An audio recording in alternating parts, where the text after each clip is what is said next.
Meeting to order. We'd like to begin by inviting Pastor Deborah Timons of Asbury Church forward for the invocation.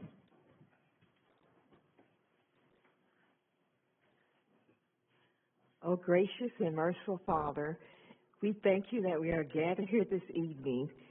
We pray that you protect us and keep us safe. Thank you for the many blessings that you continually bestow on us. Thank you, oh God, for this meeting. Bless the council, the people of this great city of Madison. Bless us all, God, individually and collectively, we pray. In Jesus' name, amen. Amen. Amen. Pastor, please join me in the pledge. I pledge allegiance to the flag of the United States of America and to the republic for which it stands, one nation, under God, indivisible, with liberty and justice for all.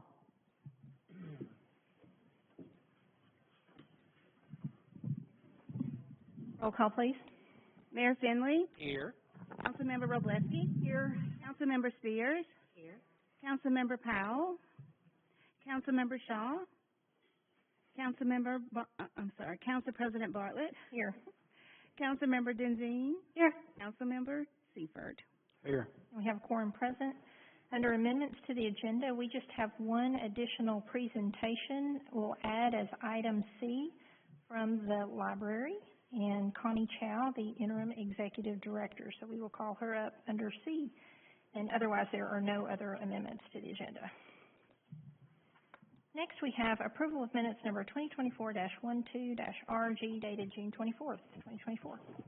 Move to approve. Second. Okay, motion second. Any discussion? Ready for a vote? Councilmember Seifert. Aye. Councilmember Spears. Aye. Council President Bartlett. Aye. Councilmember Wroblewski. Aye. Councilmember Powell. Councilmember Shaw. Councilmember Denzine. Aye. Motion passes. Next, minutes number 2024-07-WS dated June 26, 2024. Move to approve. Second. Okay, motion and second. Any discussion?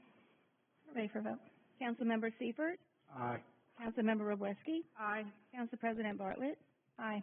Councilmember Spears. Aye. Councilmember Powell. Councilmember Shaw. Councilmember Denzine. Motion passes. Okay, now we have three presentations this evening. The first presentation is of a scholarship to Evan Stout, son of Lieutenant John Stout, by COPS Kids representative Tom Borcher. Mr. Borcher, would you like to come forward? Good evening.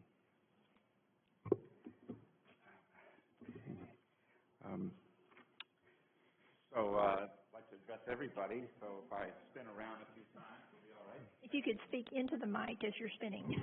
All right, there we go. Hopefully this will work. First of all, it's my first time at a Madison City Council meeting, so it's nice to see all the people I've heard about all these years. My name is Tom Borcher. I'm the executive director of an organization called COPS Kids. It has been our belief that children of police officers have extra special issues and different and unique issues to deal with, some of which are very difficult, and they're peculiar to police officers. So our organization wanted to find a way to support the children, specifically, of law enforcement. We are a local organization strictly dealing with North Alabama law enforcement agencies, and we've been doing that since 2012. So since 2018. It seems like 2012. Since 2018. We do two basic things. Our primary, every year, we give out a $2,000 scholarship to a child of a police officer for college with only one requirement. Write an essay, tell us what it's like to grow up as a child of a police officer. We don't need grades, we don't need financial papers, nothing. It's just tell us what it's like to be a police officer. And that one essay, our board reviews them and we select a winner. And we're very proud this year to have selected Evan Stout as the winner of our $2,000 scholarship. Evan, you want to introduce your parents for him, please?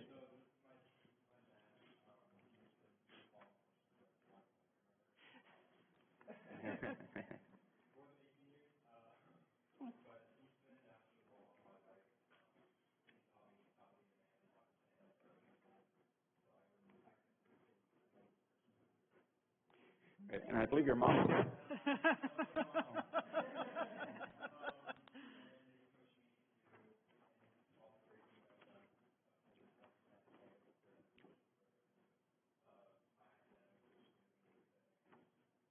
Very good. Yeah. If you want to learn more about us, or even donate to us, it's at copskids.com. Very simple, copskids.com.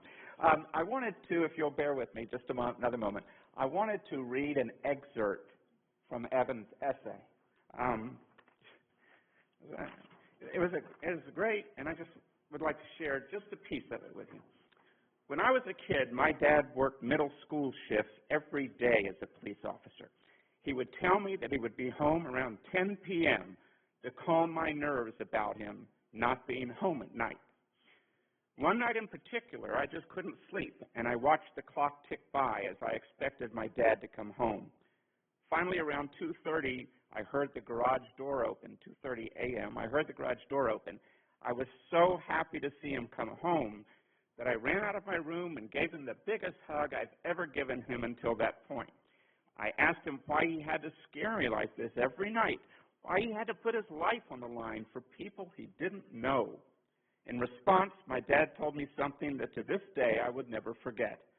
He told me that every life is worth saving, even if it costs us our own. He said that he put his life on the line because he knew that his actions would save families like ours from experiencing the pain of losing people we love.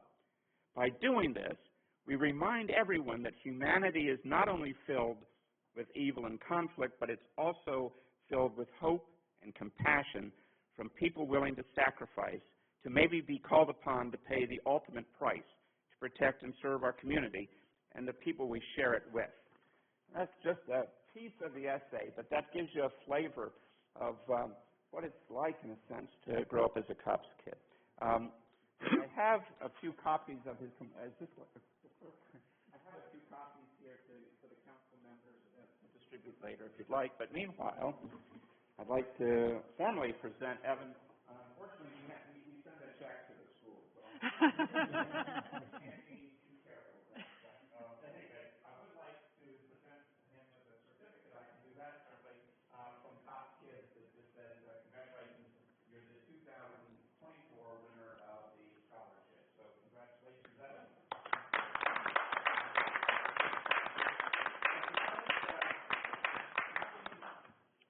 Without a little instant gratification, I do have a $100 gift card for you. Oh.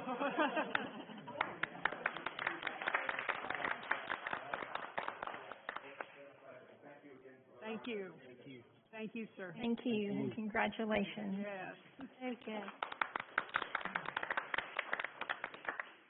Next, we have a presentation of a proclamation by the mayor to support the 40th anniversary of the Madison Station Historical Preservation Society. So we'll ask all the members that are here to come on up with us, please. We don't have checks or anything like that, but we do have a proclamation. We've got good stuff. That's right. So this is a proclamation for the Madison Station Historic Preservation Society's 40th anniversary. And they have diligently served the city of Madison for 4 decades, promoting education, culture, and economic prosperity through an unwavering commitment to preserving the city's rich historical heritage. And you think about when that started in 1984 and the heritage we had, the small town feel, and they continue to help us keep that. The society has demonstrated exemplary dedication to the preservation and protection of buildings, sites, structures, areas, and districts of historical significance. They've worked tirelessly to enhance the national, state, and local historic architectural and aesthetic, took me a minute, sorry, heritage of Madison, enriching the fabric of the community and fostering a sense of pride among its residents. So I therefore, Paul Finley, Mayor of the City of Madison, Alabama, hereby congratulate all of the folks of the Madison Station Historic Preservation Society on the milestone of its 40th anniversary, and hereby celebrate and commend it for its decades of dedicated service to the City of Madison. And Miss Debbie, I will hand it to you, and thank you and all of you guys for your service and what you do. And I'll let you say a couple words if you'd like to. I would like to say thank you to the mayor and council for this wonderful proclamation. We really do appreciate it. And I'd also like to share that we have a member still active. Dennis Vaughn is still an active, very active member of this organization for 40 years. We also have offspring of some of the charter members. Walt and Larry Anderson are here with us tonight. Charlotte Cliff Campbell and Beverly True Young are all still active members of this organization their parents started. So we're awfully proud of them, and we're proud of what this group does, not only for downtown, but we're spreading out a little bit too. So we would love new members too. We're getting older, so if anybody wants to join us, just contact me. Thank you again. Thanks, Mayor.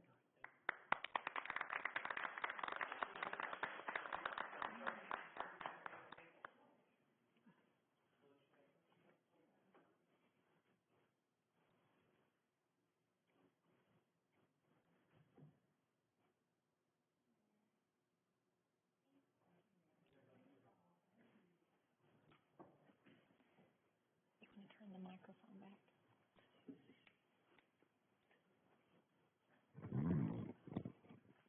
Thank you, Mayor, and congratulations. And our final presentation is from the Madison Public Library, Connie Chow, Interim Executive Director.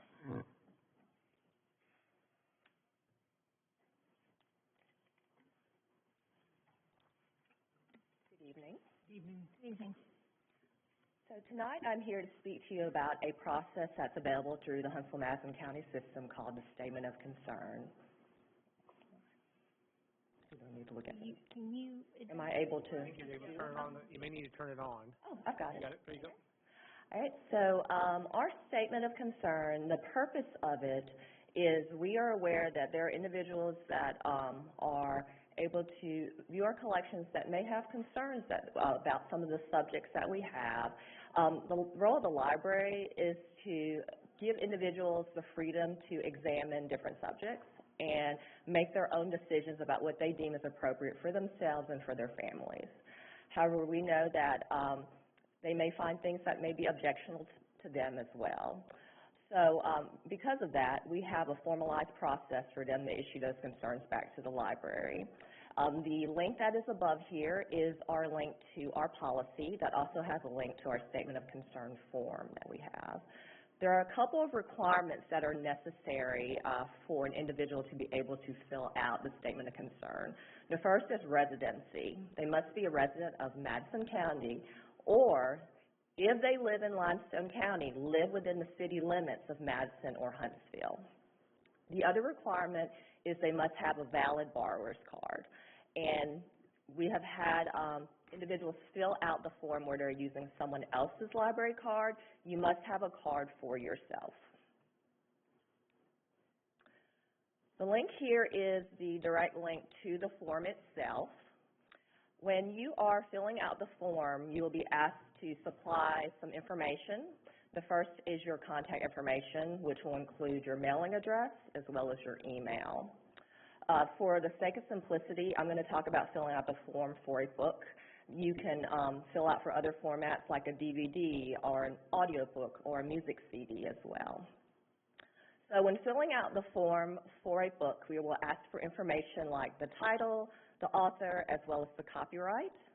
And then we'll also ask for information about whether or not you have read the title in its entirety, whether or not you have read reviews on that title, and also what your thoughts on the main idea as well as the intention of that book is. We'll also ask if you have any suggestions for a replacement title that you think would be better. Once the form is submitted and the information is verified by staff, the person who submits the form will get an email back from the library director stating that the review is in process. So the library director will form a committee of staff that will read the book as well as meet to provide a recommendation to the library director on how to address the Statement of Concern. The timeline is typically 60 days to complete this entire process. However, keep in mind, if all copies of that book are checked out when that statement of concern is issued, then that process may take a little bit longer, and we do let the person who submitted the form know that the item is unavailable at that time, so it will impact the timeline.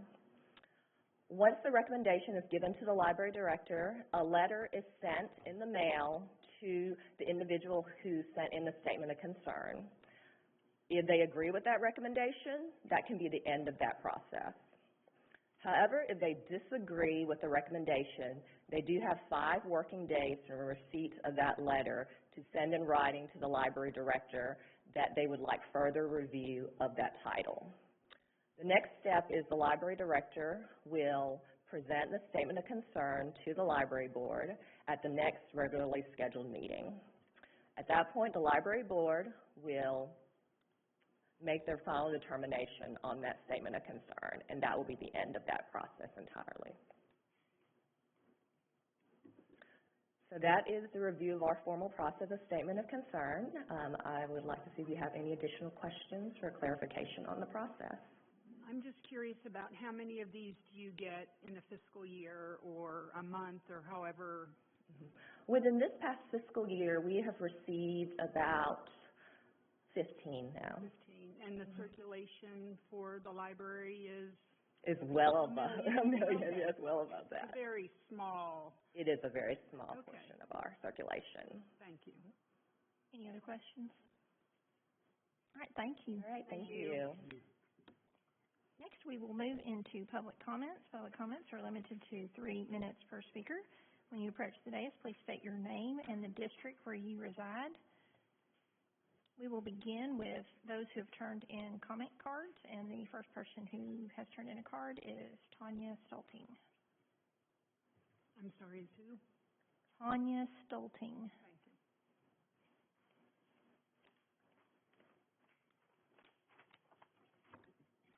So I'm here to talk about sexual material in the kids section of our libraries. I'm really grateful to the lady, I don't see her, that was just up here talking about it, because that's mostly what I'm talking about. I recently filed a statement of concern form through the library website, which I'm told is the official process we're supposed to go through to have a book moved into the adult section. I had to have a friend text me the link to the form because I couldn't find it on the website.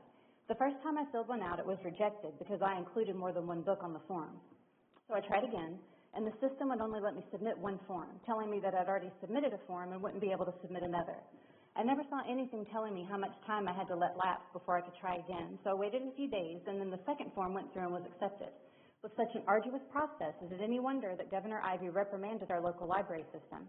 Here's what she said in her recent letter to the library board. What can libraries do to support parents in helping their children avoid harmful materials? Invoking parental responsibility and only parental responsibility in response to parents' legitimate concerns sends the wrong message, that libraries are not a place for families or children. To the contrary, children should have the freedom to wander freely in a children's section without being exposed to harmful materials.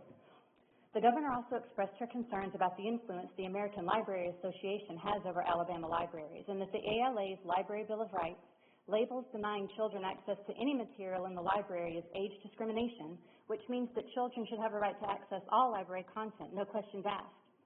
The form I filled out was about the book It's Perfectly Normal, and here's what I said. What are your objections to the library material? Graphic sexual images in a colorful cartoon form and narrated by a couple of cartoon animals that seems designed to attract younger kids. Lessons on masturbation and abortion, things that are too advanced for many kids to start learning about. What harm do you feel this material might cause? There have been so many studies done on this. Exposing children to sexually explicit material before they're ready leads to an increase of sexual problems later in life, such as high-risk behavior. Everyone knows that what we see, if it's presented in an appealing way, is what we want to do. This book shows tons of images of kids having sex, presented as if it's just a casual, fun thing that every kid does, and then gives a lesson on abortion. What message do you think that sends? Is there anything worthwhile in this material? Yes, but it needs to be presented to children by their parents, not stumbled upon by a kid who's not mature enough for it with no parental guidance, knowledge, or supervision. What do you think was the writer's intention in creating this work? I can't really know that for sure, but sexual material like this seems to have gone from educating to encouraging, and that's very disturbing. I can't figure out a reason why an adult would create a book that encourages kids to engage in sexual behavior. What material with a similar purpose would you suggest as a replacement for this item? I wouldn't replace it. I would just move it to the adult section. And if parents want their kids to read it, they can check it out and give it to them. Thank you. Thank you, Ms. Felting. Next person is Rachel Homelack.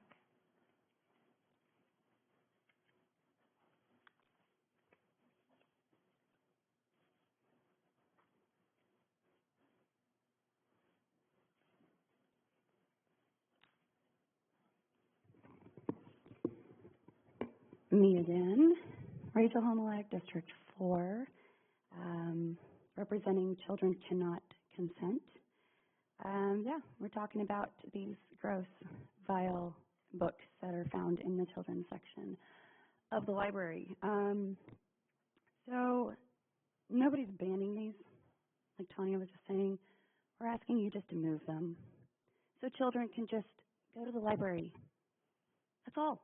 Literally all we're asking is just so kids can just go to their section and go explore and find books about dinosaurs and volcanoes, you know, or whatever research project they may be doing in 3rd grade without stumbling upon what y'all got really upset about 2 weeks ago.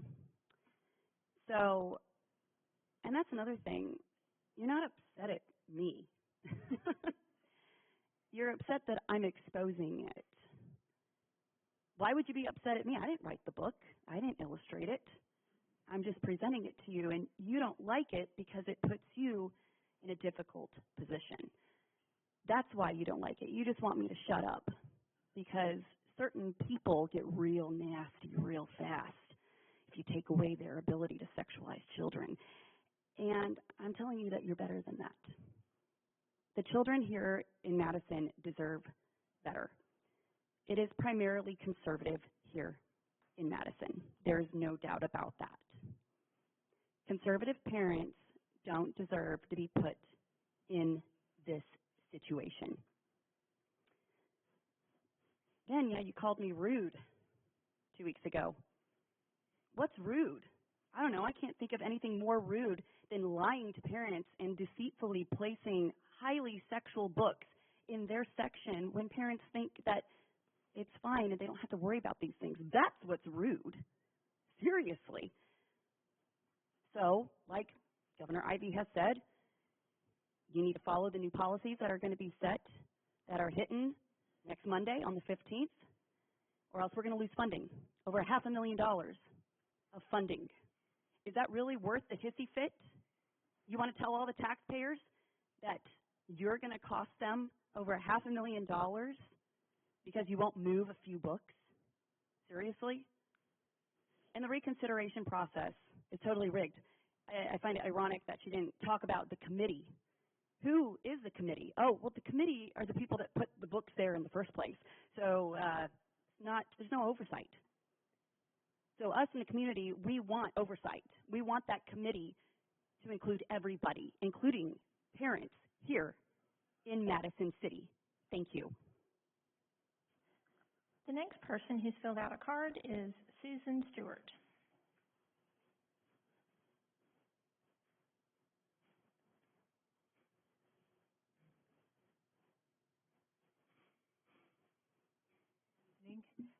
I'm Susan Stewart. I live at 2027 Road, Cameron Road in Huntsville.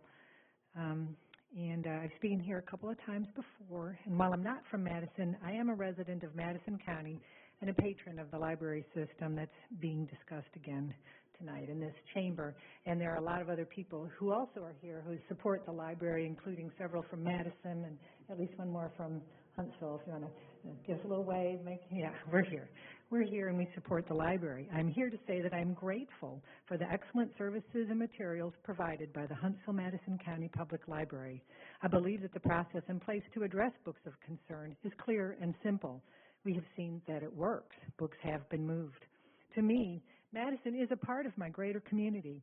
I have worked, played, eaten, and shopped in Madison. I am very impressed with what I have seen during meetings of the Madison City Council, not just resisting calls to micromanage library issues, but also with their overall governance and with many other issues. It makes me proud to actually be a part of this community. Thank you for your time.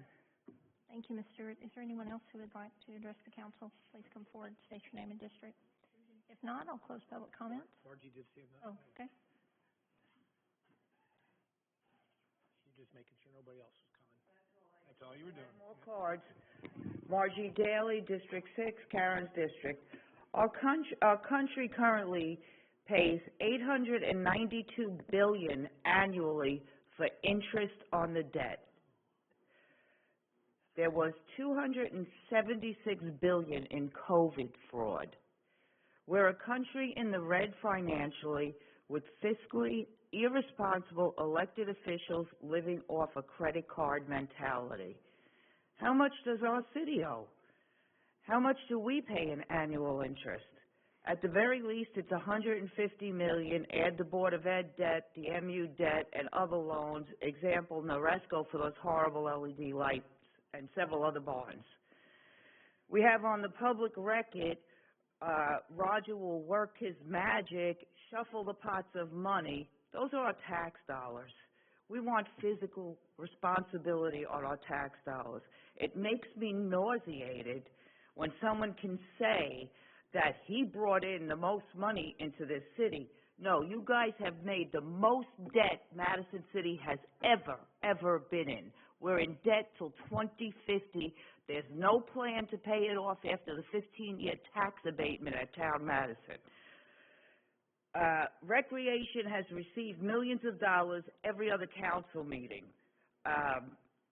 Then you're going to charge us $125, $40 an hour to use the facilities. Ridiculous. Charge the people that are non-residents. Let the residents get a discount at these facilities at least. We deserve something. You're taxing us upon tax dollars and more fees to use the rooms, and the excuses, oh, the swim parties. Well, make the swim parties separate from everything else. $40 an hour for a less than 500 square foot room and nothing else is ridiculous to charge the residents. Okay? Like, how many times will you, take more from all already tax dollars? We're going to be paying for this, and I'd like to know, does the AYSO pay anything, or is that just another backroom deal you guys have made? Did COVID funds get exploited in our city through the SBA and with certain known officials, and you all know who did it? Now, when you have a conflict with the baseball stadium, or you have received funds from Breland in your campaign donations, I'm going to read some laws out here. This is pertinent law, section 36-25-5A. Okay, no public official or public employee shall use or cause to be used his official position or office to obtain personal gain for himself or others or family members. And section 36-25-5E states, no public official or... Thank you, Ms. Daly. You're out of time. Is there anyone else who would like to address the council? Please come forward. Oh, hey, Philip. Oh, missed you over there. State Representative.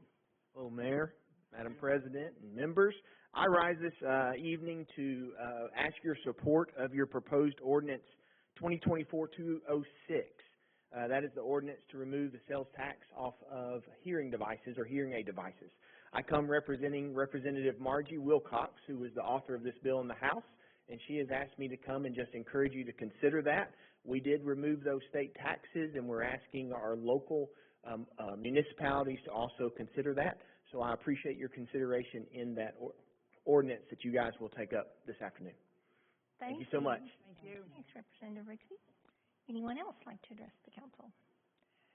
Seeing none, we will close public comments and move to the consent agenda and finance committee report. Okay. The Finance Committee has reviewed the regular and periodic bills.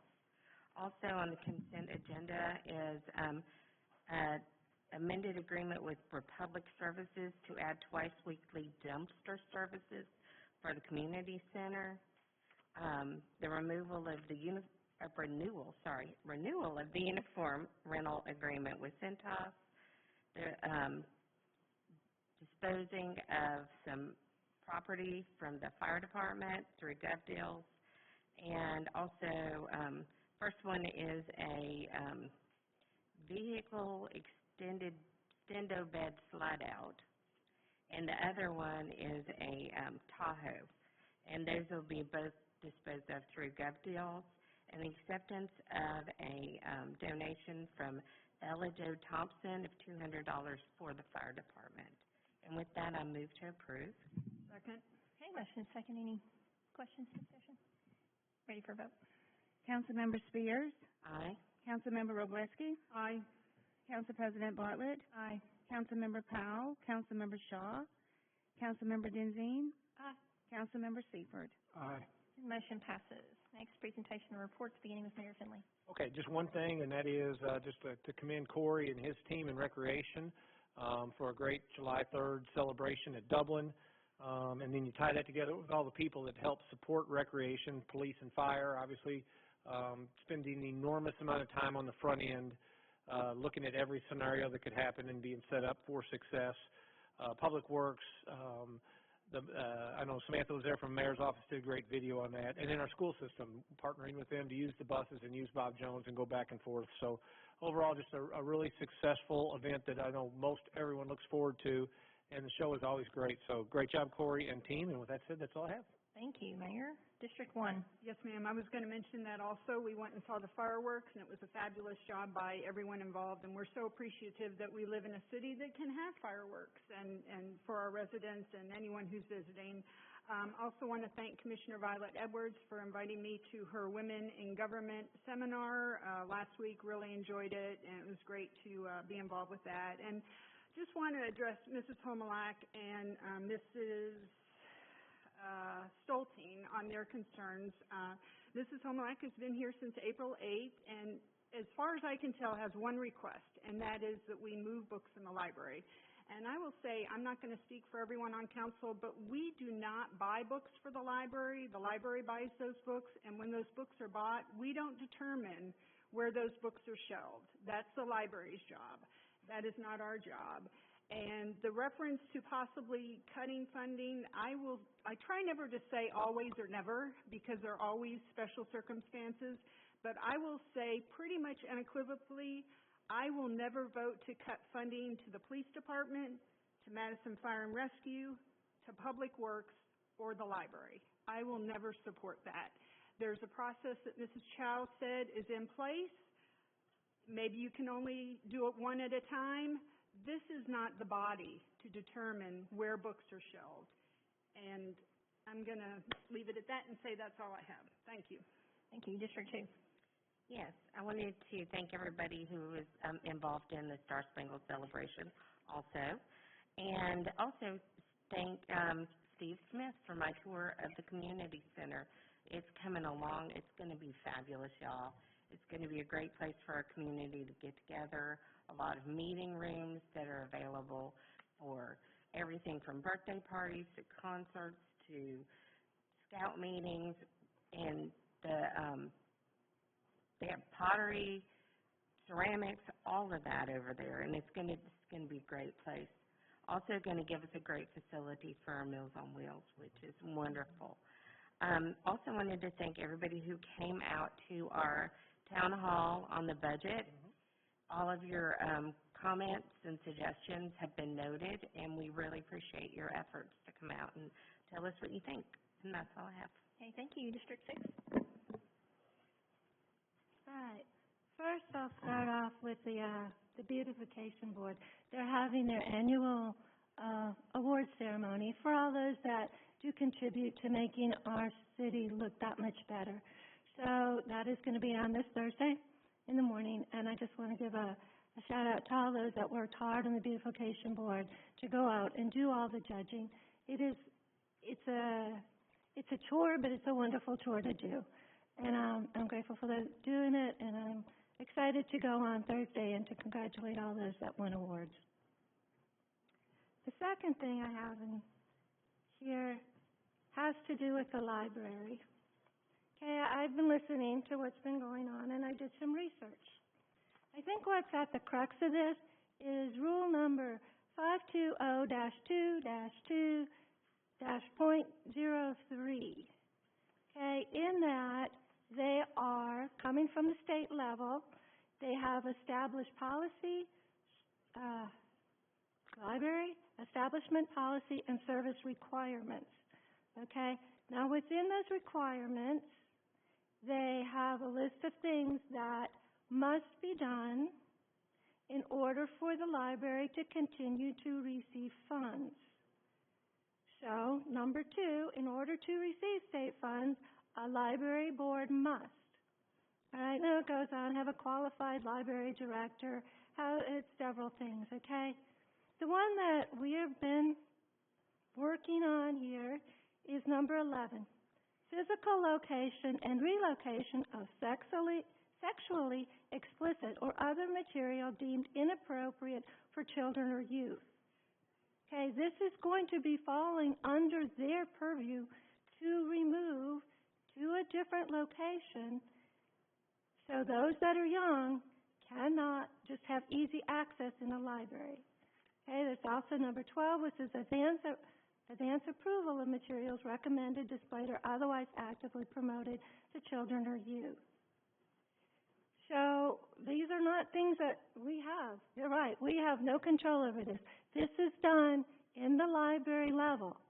They are going to be responsible for removing any sexually explicit or other material deemed inappropriate for children out of the children's part of the library. They're not banning them. They're not saying they cannot be had in the library. They are saying they must be removed from access to the children. And that, so to continue to talk to us, okay, I believe this goes into effect July 17th. It's already been passed. It's already had the comment time done. And I believe July 17th is the time this becomes effective from everything that I've read so far. So this isn't really something that we can control. This is something that the state has put out. This is something that Governor Ivey was very adamant that should be included, so our children, our innocent children, do not by happenstance go walking through their children's library, their section library, and pick up something that is just inappropriate for them. Now, it's true, it does not say what inappropriate is. Okay, but I will refer to Supreme Court Justice Potter Stewart. When asked to describe his test for obscenity, he responded, "I know it when I see it." So I think at this point we are going to have to rely on the staff to move those things which by law, by this, says these are explicit, not for children. So I don't know what else we can do. I appreciate everybody coming up with their comments. I too want to protect our children, protect their innocence, and this is what the state has decided. So that's what I have for the saying on that. I really hope that everyone in the library system will heed this. So it's not going to be our call whether they lose funding or not. It's in the document. If they don't remove it, they will lose funding. That's not us. And that's really all I have on that. I hope we don't have to sit and listen to descriptions of what people are finding in our children's library section anymore. I hope this settles it. And really that is all I have for tonight. Thank you. District 7. Just a couple things. First one I wanted to commend, he's no longer here, but Lieutenant Stout, as well as the Cops Kids organization, that they're doing yeoman's work, I think, and what they're doing, and so I think that's pretty neat to see son write an essay there honoring his father and what he does, and knowing that every day he, when he leaves the house, he may or may not be coming back. So that's pretty cool. Also, I wanted to point out, everybody may have seen this, but we received a donation last week from Braden Booth, Alabama Gatorade Alabama Player of the Year, was here, I guess, at the last council meeting. We honored Bob Jones for their state championship. But he also donated, I think last week, $1,000 to Palmer Park. I think as part of that Gatorade Player of the Year award that he received, he also got that $1,000 to donate to a social impact partner. And as part of that, he chose to donate that to Miracle League of Madison for the purposes of bringing a Miracle League capability to the park at Palmer, which I know as part of our master plan for Palmer, we do have that as part of that. So very thankful for that donation. Very interested to see how his future goes. Even though he's going to play for the Bulldogs and not the Tigers of Auburn, but oh well. But appreciate that donation and appreciate his example that he's setting for young athletes and young men. So that's it. Okay, thank you, John. I just have resolution number 2024-209-R, authorizing the archiving of the June 26, 2024 City Council work session. Move to approve. Second. Okay, motion second. Any discussion? Ready for a vote? Councilmember Spears. Aye. Councilmember Wroblewski. Aye. Council President Bartlett. Aye. Councilmember Powell. Councilmember Shaw. Councilmember Denzine. Aye. Councilmember Seifert. Aye. And the motion passes. Thank you, Council.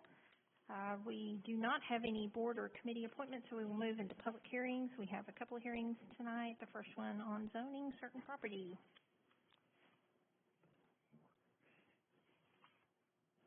Good evening.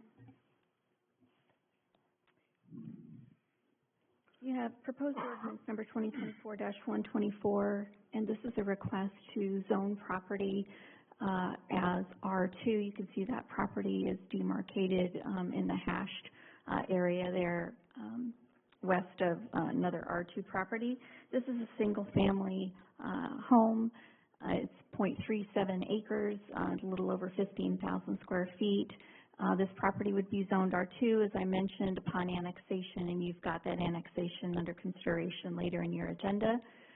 This item is recommended by staff and the Planning Commission. There were no speakers to speak against this at the Planning Commission meeting, and happy to answer any questions if you have them. Okay, do we have the property owner here to speak this evening? We don't have him? Okay. And I think we're going to open public hearing, but do we need a motion a second before we do that? Okay. All right. Let's go into open public hearings, and public hearings, you're limited to 5 minutes per speaker since the property owner's not here. And Ms. Daly.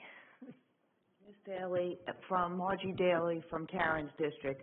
Okay, so I really don't understand how you can say this had a first reading on May 28th, and it's not even annexed into our city. So first you would have to annex it, and then you would have to do this. It's like putting the cart before the horse, okay, because you cannot do that. That's not legal. But I know we avoid legal. And first of all, we don't need any more R2 zoning. We don't have fire safety for it. Our city was never built to handle these multiple level, multiple story dwellings. We were always supposed to be just a one, family home kind of town. That's what, our zoning called for. But so I definitely oppose that we ever had a reading on 528 that counted for anything, because the place was not annexed into the city. You have to first be part of the city to vote on anything for it. So how can you have had a reading in May 28th, 2024? I just don't understand. I don't believe we need any R2. I think people are crazy to zone into the city, to annex into the city. They're just going to pay more taxes, more insurance, more car insurance. Everything just goes up when you belong in Madison City. And if they're in the county now, they could do whatever the heck they want, so they don't even need to come into Madison. It doesn't make any sense. It doesn't make common sense to me, but that's okay because, I have different thoughts. I don't think the same as everybody else. And when everyone else thinks the same, something's wrong. But I disagree with this, and I think that you should have to annex it, be on an agenda, vote on it, and then it becomes part of the city, and then you could do whatever this is here, change the zoning. But to change the zoning prior, claim you had a public meeting when it wasn't even part of Madison, when you had the public meeting. I mean, what's going on? When you're done, Mary Beth will get you an answer. Anyway, I oppose this, and I think other people should oppose it too. Thank you. Thank you. Is there anyone else who wants to speak to this item? Good evening, Council. Jocelyn Brower, D4. I want to speak as a concerned citizen because my property backed up to construction, and the property was not in Madison City. I do thank Mary Beth for, having some concerns in place. Usually for citizens, she will usually ask for a buffer of trees, although I don't see many, behind the city hall here. What happened on my property behind me was, it was wetlands. I mean, there was a lot of wet water, and when they tried to prepare it to build on, they actually had to raise that property 8 to 10 feet. So they are now building, could possibly be a 2-story apartment building that starts above my fence line. There is a 30-foot buffer. Well, I think we're talking about this one. How does this equate to that? Here's what I just want everyone to know, that this is a problem in the city, and I want citizens and homeowners to be put forth. First and foremost, I'd like to hear from Mary Beth about what she has done to protect these homeowners' properties. Also, another item, I do usually try to catch these in planning, and I apologize for that. Something I have talked about before, and I think it's really important to put in front of you as well. People who are within 500 feet of this new build have to be sent a letter, but that's usually just maybe the row right next to it. I didn't even have that luxury going next to Limestone County, but I do believe that's a rule that needs to change here in the city. I think homeowners within 1 mile should be sent a letter so they could have the time to show up here and voice some of their concerns and maybe ask some more questions. And those are my thoughts. Thank you. Okay, thank you. Is there anyone else who would like to address this issue on public hearing? Seeing none, we will close public hearing and then open up for questions from Mary Beth. Want to give it? Oh, yeah, motion second? Move to approve. Second. Okay, motion second now. Just a couple of clarifying points based upon the public comment. First of all, there's no development proposed on this property. It's an existing home. It's a split-level home. It's been there for some time. They're just wanting to annex in, as single-family lots often do, so that their kids can use the school system, which is what we typically see when we've got these, individual single-family lots. You haven't had one before you in quite some time. In terms of the sequencing that Ms. Daly referenced, this is our standard practice. We have the zoning public hearing and the annexation are on the same agenda. Both the annexation ordinance and the zoning ordinance were introduced back in May. That serves as the first reading. Because these agendas are structured with a public hearing first and staff department reports later, you're in the position of taking action on the zoning. If you were to deny the annexation, this action on the zoning, assuming you were to zone it, would be moot. And so there isn't anything inappropriate about our sequencing at all. We're following state law and our standard procedure. With respect to the noticing, state law stipulates the 500 feet notice, and so we comply with state law. We actually go beyond state law because we notice planning commission meetings, which is not a legal requirement, and then we also publish notice in the paper, which is the legal requirement. So we do more than what is required. I think that addressed all of the comments. Any other questions from council? Yeah, I just wondered how many residential units would be able to be put on this piece of property. One. It's just an existing house. It's an existing home. So why is it having to be changed? Probably the people they bought the house from have kids, and they want their kids to go to Madison City Schools. This is what happens off of Shelton Road all the time. We get these onesies, twosies. It was probably an older house. The people retired or, and then they're selling it to a young family, and they want their kids. Am I going? So this is an existing single-family house, existing property right here. Right, so why is there even this question? So I'm not sure why the citizens might be asking one of the questions that they were asking. It's a property that's unincorporated. They want to annex into the city. In order to annex into the city, we have to assign zoning to the property. So what we're asking you to do is to assign R2 zoning to this particular property and annex the property. The other alternative, as you can see from the zoning map, there are R1A properties in the vicinity. R1A requires 100 feet of lot frontage. This property only has 70 feet of lot frontage.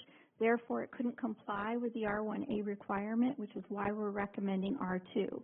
In all other respects, it's like an R1A property. It just happens to be a little bit narrower than a standard R1A. So when we zone property, we don't want it to be non-conforming off of the bat, right? So if we were to recommend zoning at R1A, it would automatically be non-conforming. If they were ever to try to refinance or do something on their property, that is a problem for them. The banks don't like non-conforming properties. So that's why we're recommending R2 for this property. Only the existing house is allowed. Obviously they could tear down the house and build a new house, but we're not aware that that's being proposed. Okay, thank you so much for clarifying that. Sure. Any other questions? Okay, I think we have a motion and a second. We're ready for a vote. Councilmember Seifert? Aye. Councilmember Wroblewski? Aye. Council President Bartlett? Aye. Councilmember Spears? Aye. Councilmember Powell? Councilmember Shaw? Councilmember Denzine? Aye. And the motion passes. And our next public hearing. Yes. The catalyst, your next public hearing is resolution number 2024-162-R, and this is to authorize a development agreement with GPR South Madison, LLC. And the catalyst for this development agreement is the property here at the terminus, southern terminus of Hughes Road on Madison Boulevard. This property is 5.35 acres. It's been approved for a little over 22,000 square feet of commercial space, including a grocery store, roughly 19,000 square feet, and 2 other commercial uses. Whoops, I don't know why that happened. You need to leave my PowerPoint alone, Garrett. You got somebody, there's a puppeteer in the back room. So it's been approved for the 3 commercial uses. This site is going to take a bit of work to get it development ready. There is a site developer who is here this evening, and that's GPR, who we're recommending the development agreement with.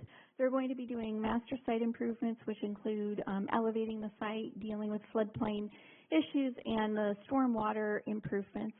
And then the individual users would be able to build their buildings. We're anticipating that the grocery store would start roughly in January of next year, and that grocer would be open in December of 25. Clearly, if they can beat that schedule, they're certainly going to try to beat that schedule. Given the location of this property and the fact that they were going to be accessing the Hughes Road signal, they had a traffic study completed. This was done by Skipper Consultants, which is a respected traffic engineering consultant in Alabama. And that study recommended a number of improvements in our public right-of-way. They include a westbound left turn lane into the subject property, obviously modifying the traffic signal so you could be exiting and entering into the property, and modifying a southbound turn lane onto Hughes Road. As staff was evaluating these improvements, we had the option, I'll say, to go with the existing wire signal and just have that wire signal modified. However, based upon talking with our public works, given the fact that this is a prominent intersection into the city, given just the functioning of the signal, We are recommending that we do a full upgrade of that signal with mast arms and remove the wire signal portion. This does increase the cost, which the developer wasn't prepared for, but we, and that's one of the reasons why we're recommending this development agreement. The infrastructure improvement plans for the public right-of-way have been approved by engineering. They were approved in May. The development agreement that we're proposing would effectively reimburse the developer for a good portion of those public improvements for $897,000. That reimbursement would be in 3 payments over the fiscal years 24, 25, and 26. The first payment would be in August when they commence their master site improvements. The second payment would be when Aldi, or the grocery store, it's known as Aldi, it went to the Planning Commission, when they were to pull their building permit and actually start construction, which, as I mentioned, is anticipated in January of 25. And then the final payment would be once they have received their certificate of occupancy. These agreements, we don't see a lot of them. We're selective when we're supporting them. But previous city councils approved a number of them for commercial projects that included public right-of-way improvements. Examples are the Kroger on Sullivan, the Publix on Hughes, where Dr. Rivera's dermatology office with Bojangles is located, the Avenue project. All of these involved public improvements, and which effectively the city's looking at a public-private partnership to increase sales tax dollars and provide more services and options for retail options for the residents.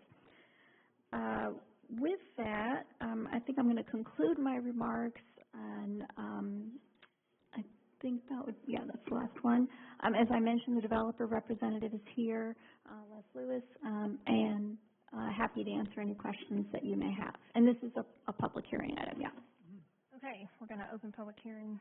As before, you have 5 minutes to speak. If anybody wants to speak to this project, please come forward.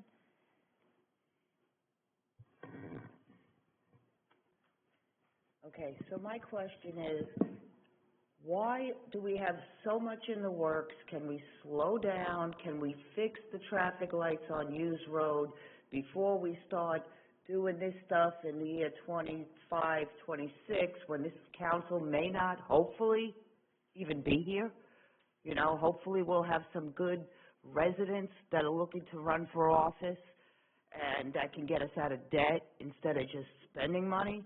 But we have the Cowboys are supposed to come. So what happened to the Cowboys over here on Hughes and Portal? And if that comes in, this whole traffic study would probably have a little bit of change in it. So by adding this on now, I'd like to see these projects, if they're not started within 6 months of being approved, be taken off. Because if they're not serious about starting the project, why are we pushing it through now? Why can't we get working traffic lights at Portal and Hughes, at Eastview and Hughes? It's a danger out there. It really is dangerous, and you guys are doing nothing about it, but we're going to add it on, and then we're going to take tax dollars and pay for part of it. I don't know if this is getting public improvements. You know, let's slow down a little bit. You're starting everything all over. We got Gooch going, we got Town Madison going, we got the West Side going, we got Cowboys going on this road, and now we're going to do this too. Look, I'd like a supermarket, you know, I'd like a Trader Joe's or a Whole Foods over there. I'd love that. You know, I think it would improve the community. But I think if these projects are here before the council, they should be, it must be started within 6 months, or the plan they have to bring it back before the council, because if this doesn't happen till June or August of 2025, it will be a whole new set of city officials. Hopefully. Anyway, I just want the traffic lights on Hughes Road. I want the accidents to stop. I want to be able to walk or ride my bike and not get run over by a vehicle, because I almost got hit by Publix. And I'm just tired. The traffic lights not working. I don't know. The old engineer used to be able to get them synced together where they worked fine. But for some reason, nobody's doing it anymore. So we really need the traffic light at Hughes and Portal. and Hughes and Eastview. Those are the two worst ones right out here. Thank you. Thank you. Is there anyone else who would like to speak to this project? Seeing none, we will close public hearings and then open it up for council questions. Can I have a motion and a second on this? Move to approve. Second. And I wanted to clarify one item before you all vote, so. Okay, so we have a motion and a second. Let's open it for comments. Any feedback you have from what you've heard or what you wanted to clarify? The only thing I wanted to clarify is that the agreement, we start with our standard template, and that standard template referenced publication, because we're required to notice this hearing, in the Huntsville Times, and we actually published in the Madison Record. So we've given the city clerk a corrected page. The developer has a corrected page. All it does is, instead of referencing Huntsville Time, it references the Madison Record. And the reason that we did that is because Huntsville Time is no longer publishing legal notices. And so we just have to catch that in our standard template document. So that's just a clarifying point. Okay, any questions on the project? I just want to say thank you to the developer. I was at Aldi today that is in Huntsville. I'm thrilled that there'll be one in Madison. Very appreciate you investing in our city. And if we were only to do one project at a time, we would never get anything done. This is a great economic development project. We'll bring in much needed tax dollars and my favorite grocery store. So thank you. Love the Isle of Shame. And if you know Aldi, you know that. Any other questions? I'll just like to refer to Margie's thoughts. Yes, Hughes needs help. There's a lot of areas that need help. I will vote for this, though, because it does bring economic development in. We do need the tax dollars. They are good, solid developments. So I don't disagree that these other things need doing also. I'm just proving this because it will bring in money on this side of town Madison, which goes into our coffers. That's all. Thank you. Okay, any other questions? All right, I think we're ready for a vote. Councilmember Wroblewski. Aye. Councilmember Seifert. Aye. Council President Bartlett. Aye. Councilmember Spears. Aye. Councilmember Powell. Councilmember Shaw. Councilmember Denzine. Aye. And motion passes. Thank you. Department reports, engineering. Thank you.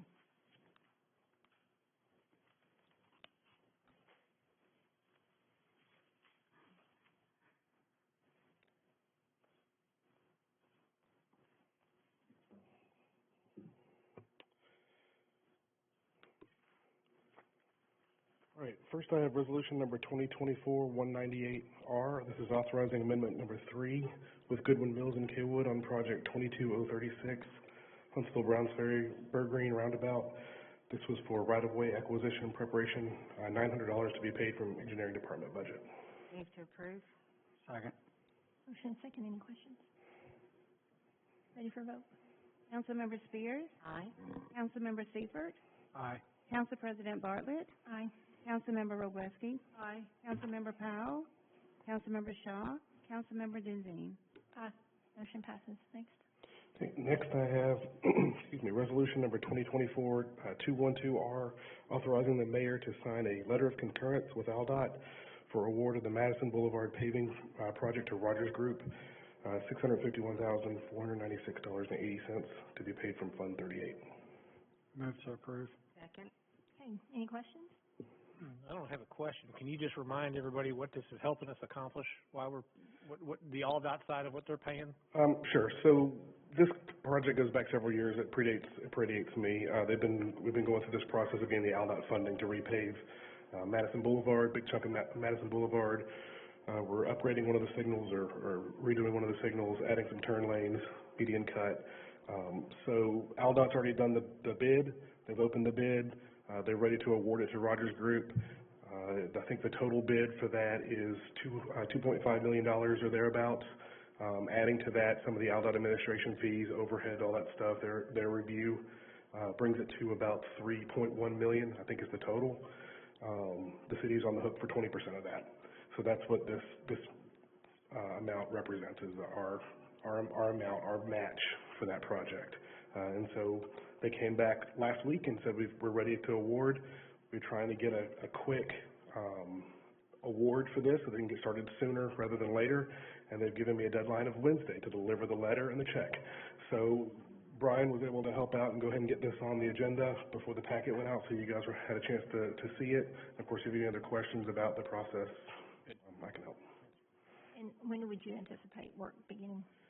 Well, it's really up to ALDOT, but they've told us that if they could let it in June, that they'd be able to start in the fall. So I'm hoping for starting in September, October, that time frame. So there's several parts of this project. Part of it is a traffic signal project, and there's a long procurement process on those, but we're hoping to be able to get at least the paving part and the road work done in the fall, and then it might be later on depending on procurement for the signal.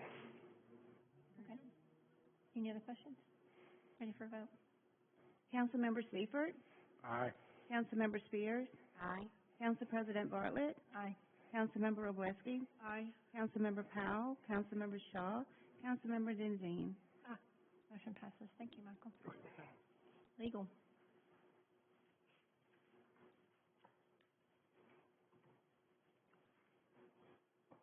Good evening.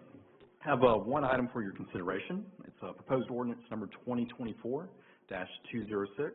amending the city's code of ordinances to exempt hearing aids for sale and use tax, and this would be the first reading. Okay. Any questions? Thank you. All right, so we'll see you at the next agenda. Planning.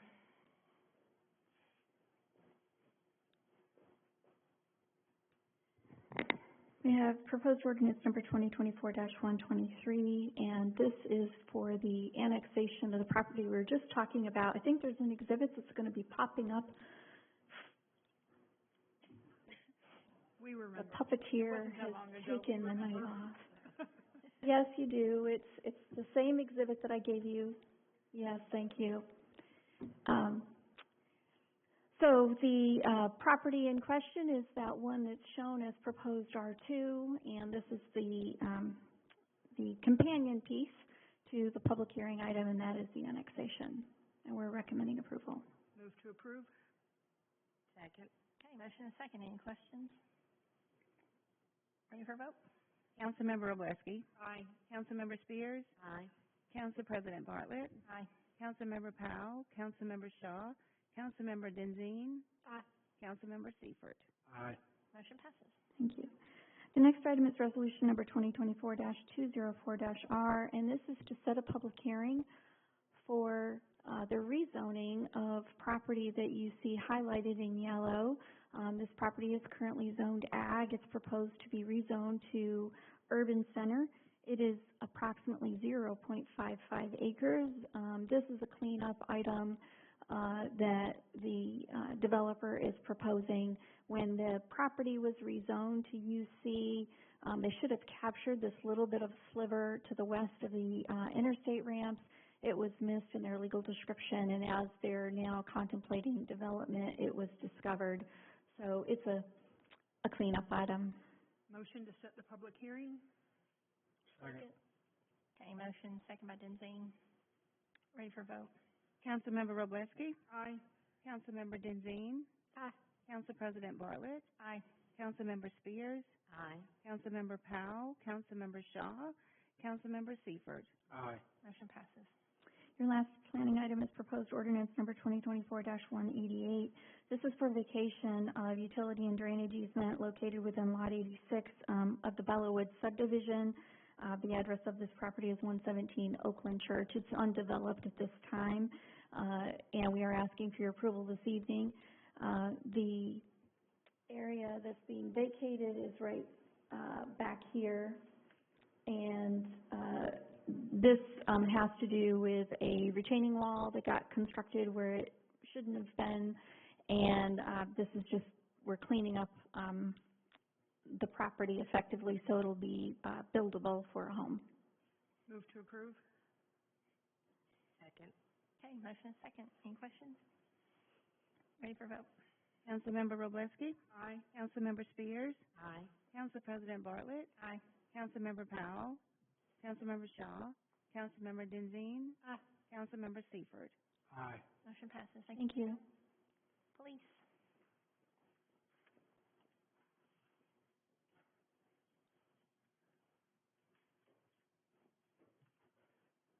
Good evening.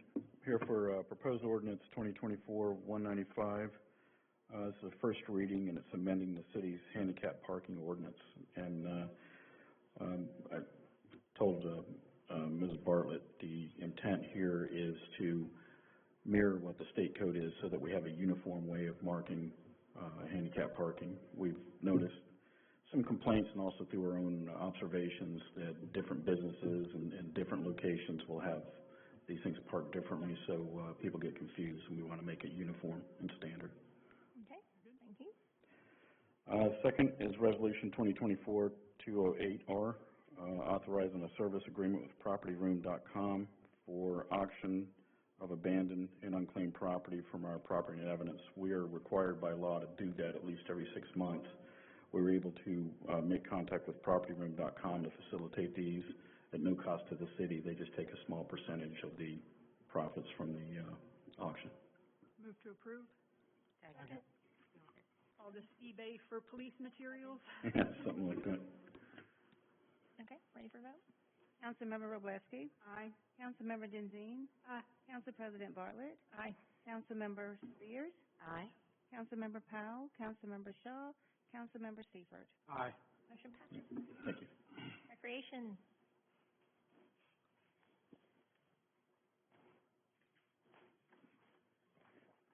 Good evening. I have proposed ordinance 2024-197, amending the fee schedule for rentals of use of park and recreation facilities. What we're doing is adding the new facility that's come online to our fee schedule. So the rental fee for rooms at the community center, for example, is we took the price per square foot of Dublin and applied that to the community center. Move to approve. Second. Okay, motion and second. Any questions? I have some questions. I recently also took a tour of the community center with Steve. It is coming along. The rooms are very, compared to what it was when they had all the cement bricks in there, wide open rooms, lots of light coming in, lots of window space and all that. So I'm really excited and looking forward to the city expanding out and the community embracing this. But I do have a concern with the fee schedule, and I understand why we have to have the money coming in for maintenance and that sort of thing, but why are we charging nonprofits who serve our community to use the community center at these rates? Yeah. It's always been done at Dublin since it opened, so I can't answer that. That is for previous councils that voted on that and implemented that policy. So there's just, because I believe that we're kind of missing the mark by charging those that have volunteerism coming in. The money they do receive could go out to the community, but instead they're going to have to spend just 1 hour, $40, $80 to be there a couple hours, so the money would then be going to the city as opposed to out into the community and that sort of thing. So I just would like it if we had a cutout for those that are serving the community, something like, the Madison Street Festival or American Legion or any of the other volunteer organizations that could use the facility in a way that doesn't also cut into them. As others have said, we are paying for the community center as a community, and yet we're being charged. I can understand it for business ones and that sort of thing, but I do have a concern for those that are nonprofit, and especially those that are heavy in volunteerism. This is your guys' ordinance, so if you want to change it, feel free. Mayor, Renee, is that something we can look at, that 501c3s and nonprofits could be exempt from paying a fee? So I think it would depend on the activity that respective nonprofit is doing. So I guess we could look at that. If you want to, an example would be sometimes nonprofits have events that in turn make money for those respective nonprofits. If they're using our facility to make money for their nonprofits to in turn keep things going, that's one thing. A second thing is a board meeting where it may be beneficial to have them. It's a whole different story. So if you want us to look at it in that case, we can. And council, if I could think it's a complete exempt for nonprofits at all. Our lawyer has something to say. Sorry. I was going to say I would interject that we would have to look at it and be very careful because there's some equal protection problems that you can run into if you treat some people or some organizations differently than others. So we would have to take a good look at that as far as what you might propose before we may bring it back to you. So just letting you know that issue would be something we need to look at. Well, I think right off the bat, city-sponsored entities like McDab, the Street Festival, the Arts Alliance, if they wanted to have something there, they could be exempt. But then if it was something that's another type of 501c3 that doesn't have that city tie, maybe they would, pay for the use of the room. See what I'm saying? If it's city-sponsored? Yeah. I mean, I can understand that, maybe a nominal fee. But again, you're cutting into the proceeds that could then go into benefiting the city. On the outside part, that's all. That's why. I understand what you're saying. I mean, if we could do at least the first part, I think that would be good. And then look at how we could really work with those that are heavy into volunteerism. I think this is a slippery slope because a 501c3, every PTA in the city is a 501c3. They do great things for our city, but, I'm not saying that they're going to use any of the rooms at the community center. They usually meet in schools, but that's an example of somebody else who's a 501c3. You've got a lot of 501c3s throughout our community, and I think if we're trying to pick and choose between this one's okay and that one's not, I'm afraid that we're going to wind up in court. Well, then make all of them. Cut it out for that. I don't know. I'm concerned that those that really do already very involved with our community continue to also then use the center to be involved with the community center. Corey, have you received any negative feedback from community groups like this at all from fees they've had to pay? No. Or what's currently, do we have any 501c3s that are meeting at Dublin that we're charging? We charge, like if for AYSO, for example, was brought up earlier, they provide a service to the city. In their agreement with the city, they get free meeting rooms once a month for their board meetings. Yeah.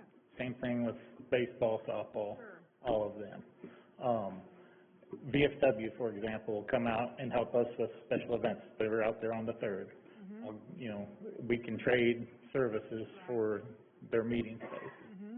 Now, if you're going to open that up to every nonprofit that staff has to go track down and they have to bring in papers showing that they're a nonprofit, that thing's going to be loaded up, and the citizens of Madison who want to have a birthday party for their kid can't because it's loaded up with a nonprofit organization that gets in there for free or reduced rate. And the Street Festival meets here, and Rotary meets here. There are a lot of organizations, the Trail for Tears, that's not right.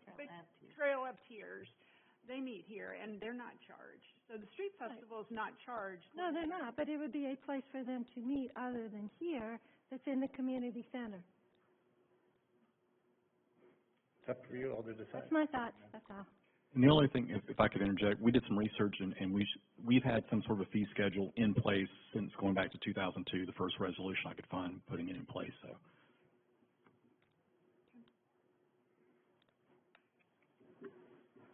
if we were to exempt or if we were to study this, we would then need to do another first reading and consider. I believe so. It would be probably some significant change to the ordinance. But this is asking us to just continue what we're already doing in a different facility. Correct. All we've done, well, there may have been some additions, but this is just carrying on this kind of status quo. Yeah, the only other thing that's added in that fee schedule that's not already on there is I think we increased birthday parties because our costs for the pool with lifeguard salaries and that and such has increased since we've had that. Okay.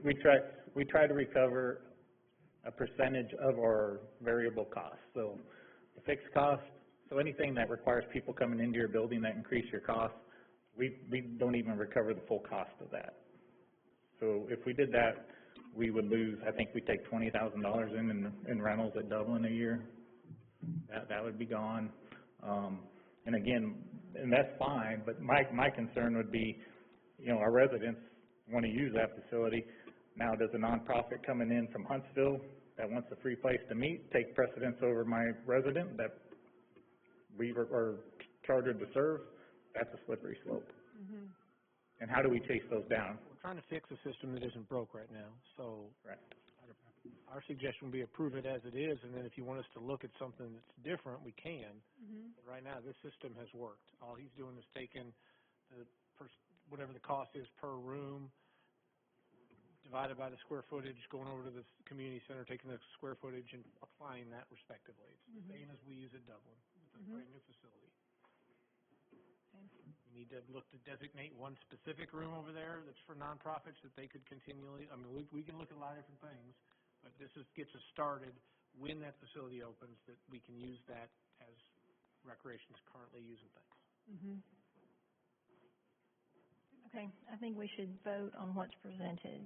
And we've got a motion and a second. Councilmember Wroblewski? Aye. Councilmember Seifert? Aye. Council President Bartlett? Aye. Councilmember Spears? Aye. Councilmember Powell? Councilmember Shaw? Councilmember Denzine? Yay. And the motion passes. Thank you, Corey.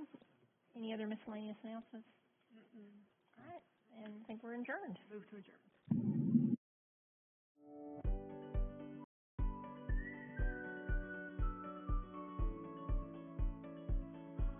It's always exciting when we have something new to talk about at these State of the City or Celebrate Madison events. In this case, we have 4 things that we're excited about, one of which you know, 3 of which I can't wait to talk to you about. And the first one that you know about is the old Three Springs facility. The building formerly known as Three Springs is going to transition into our Madison Community Center. You know, one of the best things that'll happen is we have more space for our seniors.